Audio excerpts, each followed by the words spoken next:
आ गए घूम फिर के। कोई तो काम धंधा तो कर लो, कम से कम बीवी को तो ख्याल रखो। बेबी। हाँ जी। खाना है? अब काहे ला पापा से इतना डांट सुनते रह रहे, काहे न कुछ काम धंधा करते हैं। बाबू क्या नाम है तुम्हें? पढ़ाई कुछ? हाँ 10वां पास है, अब एक काम ही नहीं मिल रहा है। मेरे पास काम, मैं दिलवाऊंगा तुमको काम। फर्जी आईपीएस मिथिलेश मांझी की कहानी।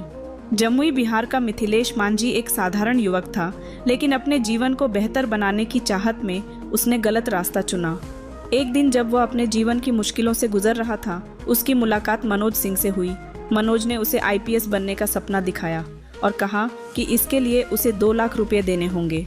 मिथिलेश ने अपनी पूरी बचत और अपने मामा से उधार लेकर मनोज को पैसे दे दिए।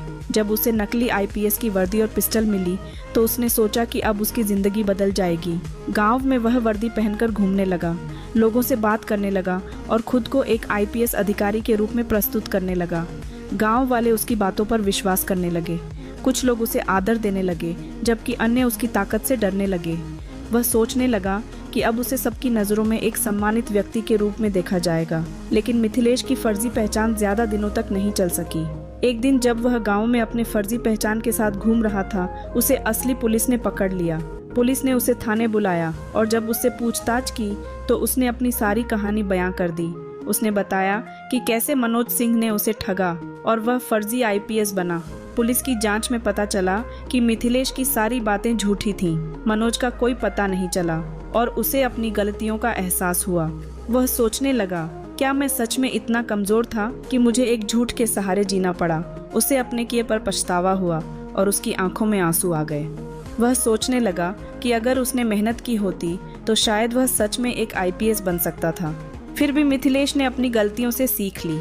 उसे समझ में आया कि असली ताकत और पहचान मेहनत और ईमानदारी से ही मिलती है।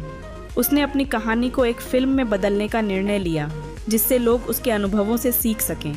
उसने एक नई शुरुआत करने की ठानी, अपने सपनों को सच्चाई के रास्ते पर पाने का।